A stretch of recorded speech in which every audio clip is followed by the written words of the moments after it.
3 mois après son grave accident qui a failli lui coûter la vie, Jeremy Renner a accordé sa toute première interview à la télévision américaine, diffusée en intégralité ce jeudi 6 avril. Face à la journaliste Diane Sawyer, l'acteur a dévoilé son geste déchirant pour sa famille, alors qu'il pensait qu'il ne survivrait pas. Jeremy Renner est un miraculé, et il le sait. Le 1er janvier 2023, l'acteur de 52 ans se trouvait dans sa propriété du Nevada avec sa famille, et notamment son neveu de 27 ans, avec qui il avait entrepris d'utiliser son chasse-neige, pour extraire un véhicule de la neige. Alors que le neveu de l'acteur avait retiré la chaîne qui liait les deux véhicules, le chasse-neige a commencé à glisser et Jeremy Renner, qui se trouvait à l'intérieur, a mis un pied hors du véhicule pour jeter un œil sur son neveu, en oubliant d'actionner le frein à main. Grièvement blessé par la machine, qui lui a littéralement écrasé le torse, Jeremy Renner a frôlé le pire.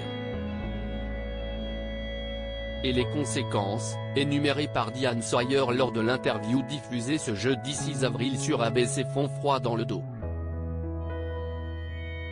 8 côtes cassées à 14 endroits. Genou droit fracturé, cheville droite cassée, tibia de la jambe gauche cassée, cheville gauche cassée, clavicule droite cassée, épaule droite cassée. Visage, orbite, mâchoire, mandibule cassée. Poumon effondré. Le foie percé par l'os de la côte. A-t-elle déclaré. L'acteur d'Avengé l'a avoué, il n'avait à ce moment-là qu'une idée en tête, protéger son neveu. S'il le fallait, je le referais. La machine se dirigeait en direction de mon neveu, a confié celui qui a expliqué avoir été conscient tout le long de l'accident.